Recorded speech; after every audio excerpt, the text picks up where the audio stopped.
Pelas 5 horas da manhã do dia 30, apesar de haver grande nevoeiro, pois era inverno, rompeu o fogo de artilharia e fuzilaria em todos os pontos da fortificação da cidade.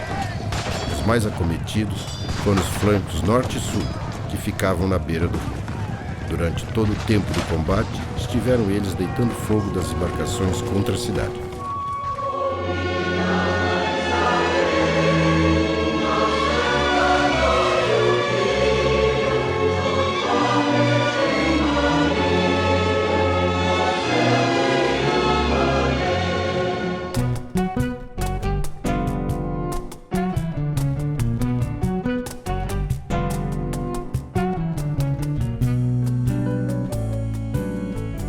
Longe da corte e perto demais do vulcão revolucionário do Prata, Porto Alegre é a esquina da província, a confluência das linhas de navegação interna e rota principal para o porto marítimo de Rio Grande, no Atlântico Sul.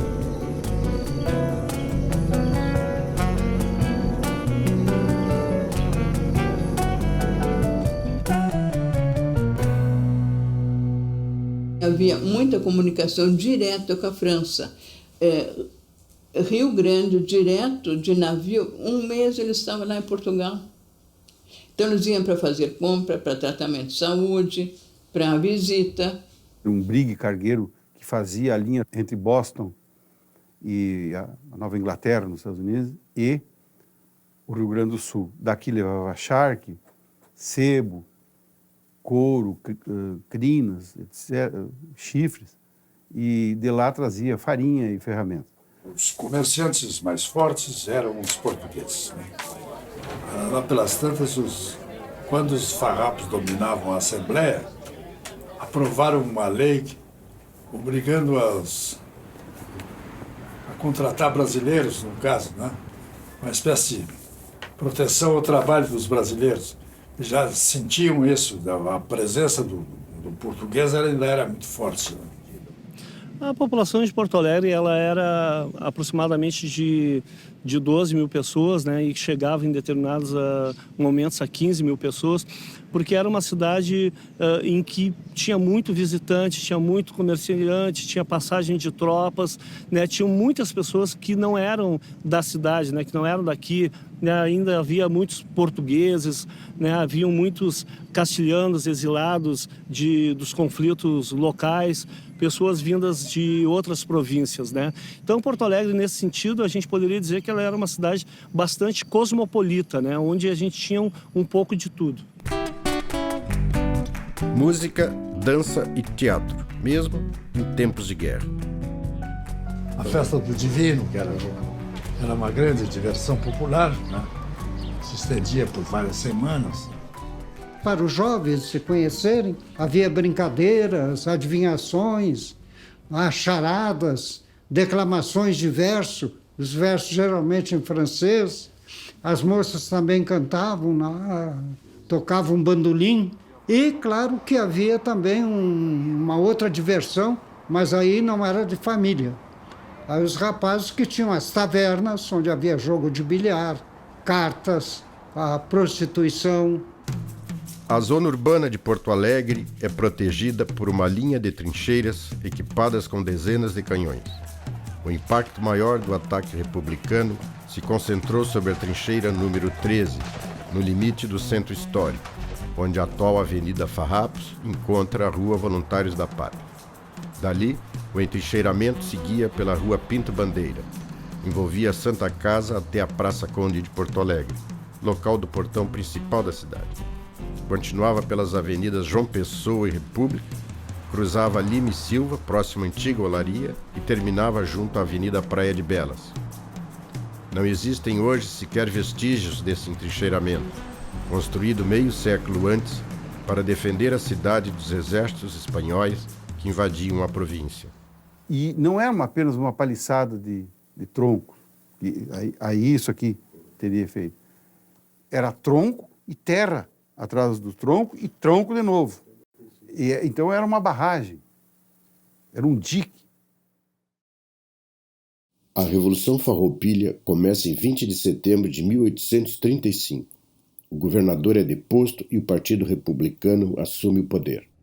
As causas, mais ou menos óbvias, a questão dos impostos, do excesso de impostos, a tributação exagerada, e muito o aspecto da aspiração do poder local, né?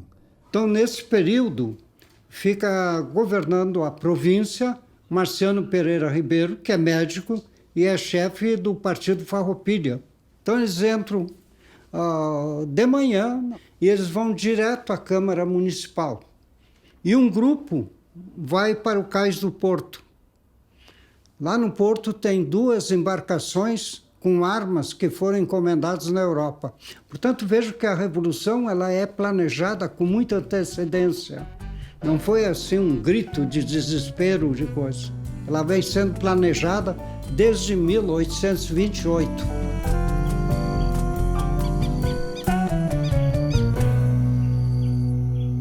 Quer dizer, eles não tiveram um ano de domínio de Porto Alegre.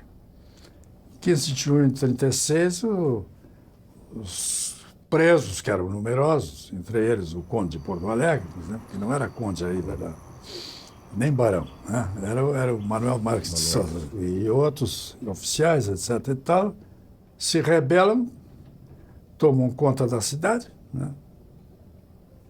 E aprisionam boa parte dos farrapos, que tinham se descuidado, né? Porque tinham marchado para a campanha, para deixar aqui uma força muito reduzida. Essa foi dominada e a legalidade tomou conta da cidade, né? A repressão foi violentíssima, chega a tal ponto que o cônsul estadunidense em Porto Alegre, ele é preso, né? Ele é preso dentro desse processo, acusado desses crimes de apoio incisivo, de apoio claro, de apoio, né, material.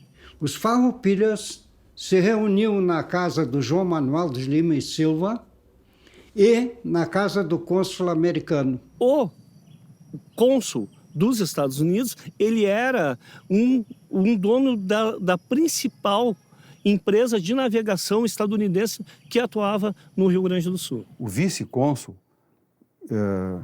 um senhor chamado Enderer, que era suíço, foi levado preso para o Rio de Janeiro pela polícia e lá morreu, na cadeia. Esse vice-cônsul era sócio do Isaac Austin numa empresa de comércio. O cônsul Isaac Austin Hayes denuncia a situação ao secretário de Estado John Forsyth, em Washington.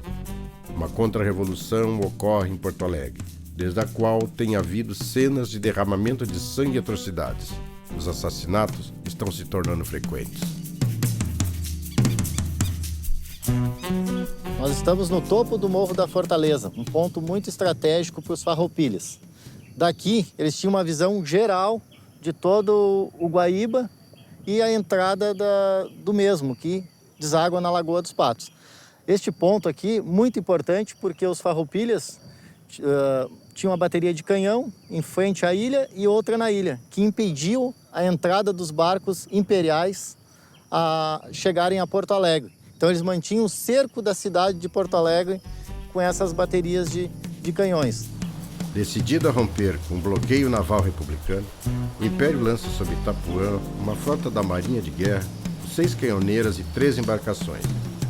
E aí eles teriam atracado uma praia próxima ao lado aqui, que é a Praia das Pombas, conhecido na época como Saco do Faria, e aí onde descarregou soldados imperiais que vieram a pé. Neste combate eram 300 soldados imperiais contra 42 soldados farrapos, sendo desses 42, 33 foram mortos. Nesta batalha, o capitão Simão Barreto foi morto e amarrado ao mastro do navio e levado até Porto Alegre como troféu.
dos republicanos no sul do Brasil. Eles escreveram uma das páginas mais interessantes, se não emocionantes, da moderna história da América do Sul. Porque eles construíram uma marinha para combater a terceira maior marinha e o segundo país a ter uma marinha na América. Só os Estados Unidos e o Brasil tinham uma marinha.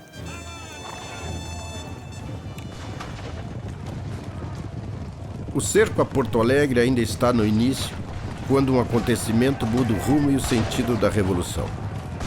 Em setembro de 1836, os farroupilhas anunciam a criação de uma nova nação, a República Rio-Grandense. Um Estado soberano, fundado e sustentado pelas armas. O mais importante, e que muitos historiadores ignoram isso, que é a primeira república implantada de fato no Brasil. Não é um movimento republicano como Pernambuco, como lá em Minas e em outros lugares. É uma república fundada de fato, com 6 ministérios, com um serviço de polícia, com um serviço de correio, organizou um exército. Há uma preocupação, inclusive, dessa república de contratar professores, porque eles partem do seguinte, que o povo é uma massa de ignorantes.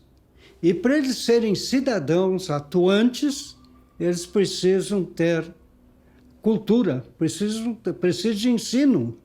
E nós vamos ver que o Tesouro Nacional da República Rio-Grandense destinou verba para pagamento de professores que lecionavam esses alunos. E os alunos da escola estavam isentos do serviço militar. É outra coisa. E no Império, não. O Império podia pegar toda a escola e levar. O primeiro objetivo do movimento era fazer uma federação. Se nós pensarmos hoje, um dos grandes males do Brasil, a crise política no Brasil, é que nós não somos uma federação. A federação, ela respeita as características locais, enquanto que nós temos hoje uma república centralizada, como o Império era centralizado. Esse aspecto da federação é um aspecto talvez o mais importante levantado pela Revolução Farroupilha, né? Porque a aspiração por uma descentralização, por uma quebra do poder monolítico, do poder absoluto e centralizador que existia, né? Era um anseio generalizado no país.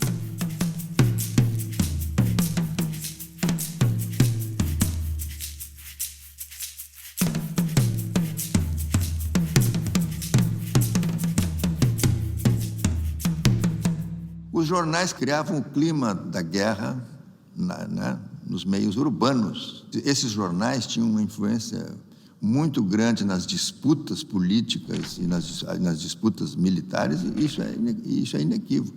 E esses jornais vinham de uma tradição europeia, né? Porque todo o combate às monarquias, todo o combate ao absolutismo, o instrumento principal foram os jornais, foram as folhas doutrinárias, né? E essa tradição veio para cá. Então, aí tem um poder de comunicação que foi usado também como arma. E eles tinham como característica uma linguagem muito violenta, né? Com ataques pessoais diretos, tanto que eram frequentes os empastelamentos dos jornais e até os assassinatos dos redatores. Apesar dos riscos, Maria Josefa Barreto Pereira Pinto cria um jornal, A Idade d'Ouro. É uma das primeiras jornalistas da província, né? Essa teve um jornal. O jornal dela é importante.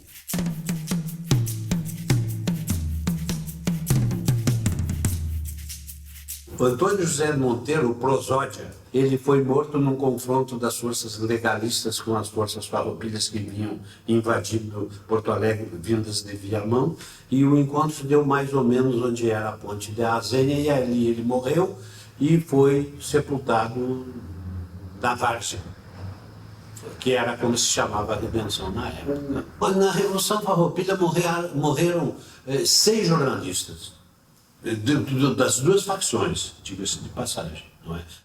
A República Rio-Grandense tem o seu jornal, O Povo, editado por Luigi Rossetti, revolucionário italiano refugiado no Brasil. Ele adere à causa da Revolução e morre em combate durante o cerco a Porto Alegre. Na verdade, né, ele morre justamente no momento em que está ruindo o cerco a Porto Alegre, os farrapos estão sendo expulsos de Viamão, onde os farrapos estavam acossados, estavam saindo de Viamão, acossados pelas tropas imperiais. Nós estamos aqui num local que é referido por alguns historiadores como o lugar onde morreu o Luiz Rossetti, no Passo do Vigário. O Rio Grande do Sul ainda comemora todo ano a Semana Farroupilha, mas nunca ninguém parou para pensar no papel das mulheres nessa guerra, né? E elas tiveram um papel importante em todas as guerras no Rio Grande do Sul, até porque a questão da guerra era sistemática aqui no nosso estado, né? Um estado de fronteira que vivia tendo que defender os limites do Império. Então, uma guerra sucedia a outra, e isso fez com que, fundamentalmente aqui no Rio Grande do Sul, as mulheres aprendessem, né, e encontrassem o seu papel nesse ambiente de guerra e se tornassem cada vez mais necessárias. A guerra é um desafio. Ela, para nós, foi um desafio tão grande que praticamente ela deu o início à arrancada do feminismo, esse fenômeno que é do século da Revolução Farroupilha. Ela teve que tomar, assim, iniciativas nunca antes vistas, porque a guerra de 10 anos mudou tudo. Ana Maria de Jesus Ribeiro, Anita, companheira de vida e de armas de Giuseppe Garibaldi, é a figura feminina mais lembrada. Não existe um consenso entre os historiadores se ela era alfabetizada ou não. Não sabem o ano que a Anita nasceu.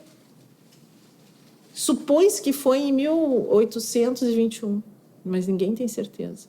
Então, é uma sombra. Ela é invisível porque ela só se ilumina da presença do Garibaldi para a história. Ela luta, mas todas as batalhas que ela luta, ela está com Garibaldi. Mas houve realmente guerreiras. A Maria Josefa Fontoura, ela enfrentou delegada, ela foi desaforada. Que era ligada aos farrapos e tal, e parece que exaltava as vitórias dos farrapos e coisa no interior, e o chefe de polícia achou melhor desterrá-la. E ela foi expulsa da cidade.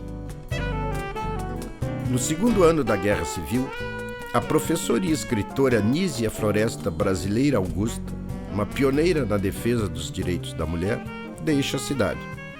Passa a viver em Paris, na França. Ela fica lá frequentando a roda de filósofos. Augusto Conde foi assim o preferido. Foi mulher de muita cultura, realmente exceção na época.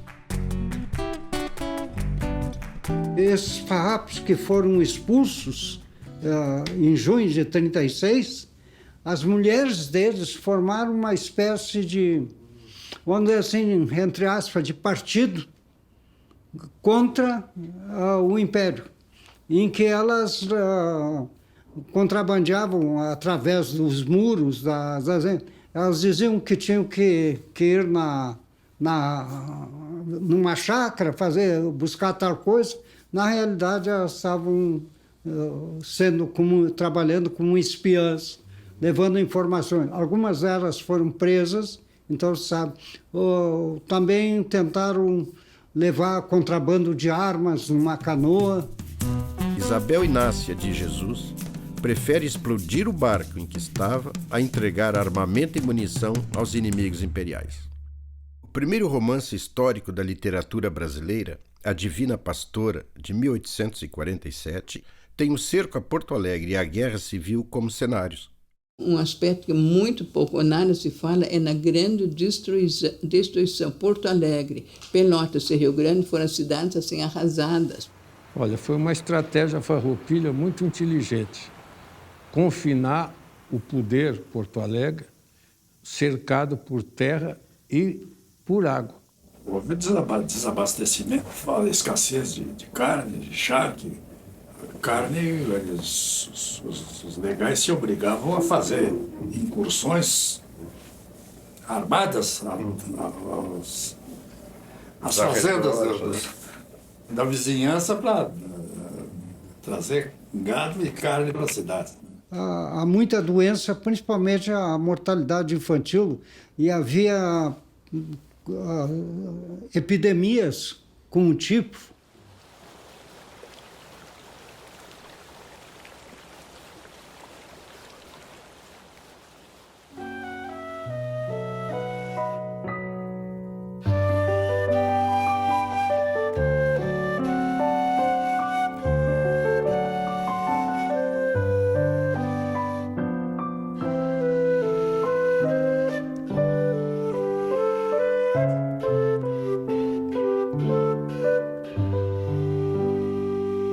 Porto Alegre, então, foi seriamente afetada até 1840, até o fim do sítio, né? Inclusive, a expansão da malha urbana só aconteceu depois de 1840, né? É aí que a cidade começa a se expandir, começam a nascer os bairros, etc. e tal, porque ela ficou, até 1840, ficou contida no que hoje se chama o centro histórico, né?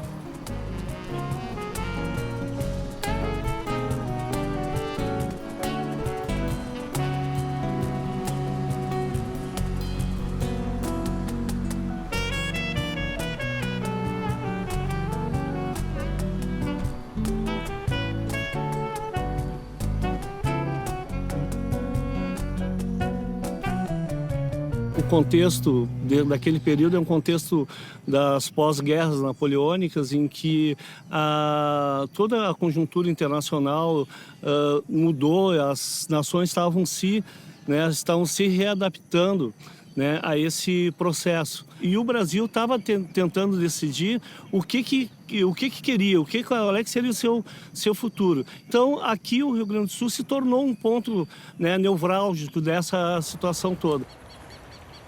Neste momento, rumou para Porto Alegre um grande número de revolucionários, exilados, carbonários, conspiradores, espiões, né?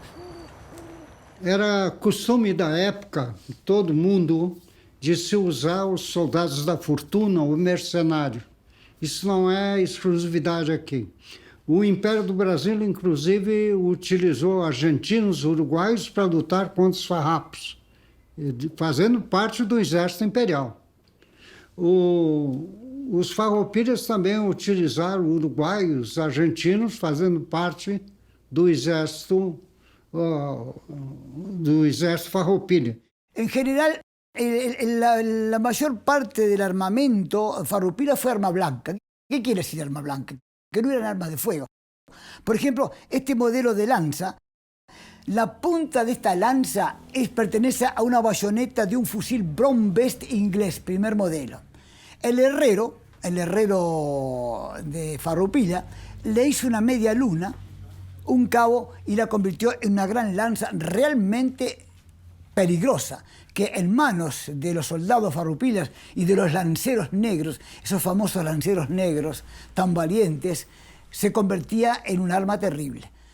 O negro na Revolução Farroupilha foi importantíssimo. Isso começou na Batalha de Seival, no combate. Um oficial veterano das guerras lá contra Napoleão e que serviu aqui no exército, foi ele que dispôs as tropas. Foi ele que imaginou a criar um esquadrão de lanceiros negros. O que aconteceu foi que, mobilizado ao custo da liberdade deles, conquistavam e fizeram um trabalho sensacional. Atuaram como hoje se atua uma tropa de blindado. Generais, governantes e caudilhos, envolvidos em guerras permanentes na região do Rio da Prata, acompanham com atenção os acontecimentos na vizinhança. O líder da independência do Uruguai, Juan Antônio Lavalleja, é um deles. O Lava-Jato teve muita importância na Revolução Farroupilha, porque ele é um dos que estimularam a Revolução. Ele tinha muita ligação com o Bento Gonçalves. O Lavalleja mandou a dona Ana Monterosso de Lavalleja para Rio Grande, e ela também veio a Porto Alegre e Rio Pardo. Um dia, já à boquinha da noite, chegou uma carreta de campanha, escoltada por gente bem montada e armada. Vinha na carreta uma senhora dona, e mal chegou, o general veio à porta, fez um rapapé e foi com ela para tal sala onde estavam os outros. E distorcida e bem falante, e olhava para a gente como o sol olha para a água, atravessando. Depois é que vinha ao conhecimento que aquela figurona tinha vindo de emissária.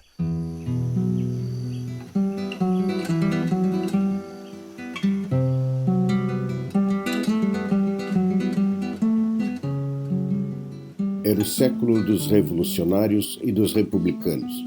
Nunca houve nada tão próximo da Revolução Mundial, a primavera dos povos.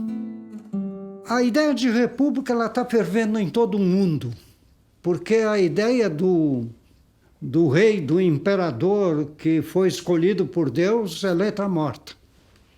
A ideia agora é de uma república, e uma república liberal.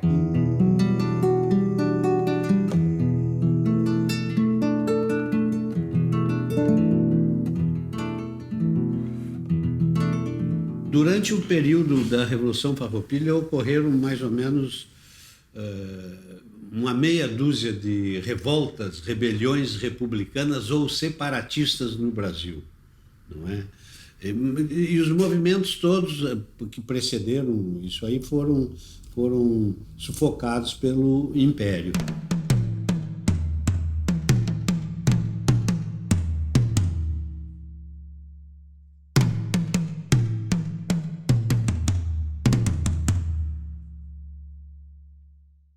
O imperador Dom Pedro II entrega o comando do exército e o governo da província ao general e duque de Caxias, Luiz Alves de Lima e Silva.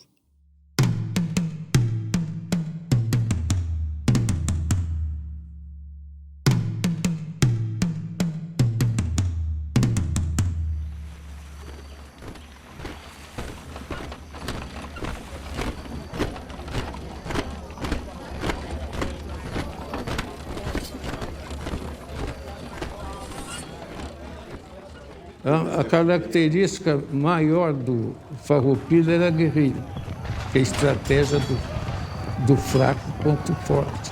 Porque depois o Império não economizou quando viu que a guerra ficou complicada. Trouxe até um batalhão de fuzileiro naval veio para cá.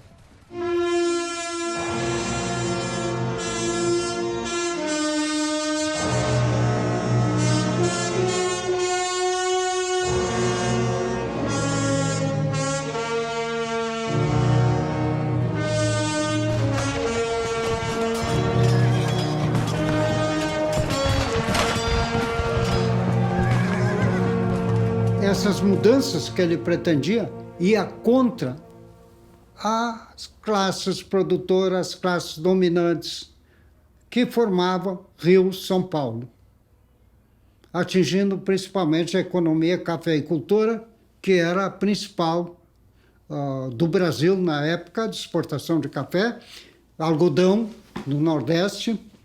Veja bem que 2/3 do imposto saía para fora do Rio Grande. E o Rio Grande tinha que pagar os funcionários públicos, as obras públicas, tinha que pagar, inclusive, o exército. Foi uma guerra civil que custou muito a cicatrizar, né? E que ainda hoje é fonte de controvérsia. A Revolução Farroupilha é tão longa quanto a Guerra de Troia, né? 10 anos. Na verdade, é o seguinte, né? O Neruda fala uma coisa que eu acho... A verdade é que não há verdade. Não existe consenso nem na história sobre nada. Então, a história ela é cambiante também, né? A história também é uma história, né? Alguém tem um narrador que está contando aquilo ali, né?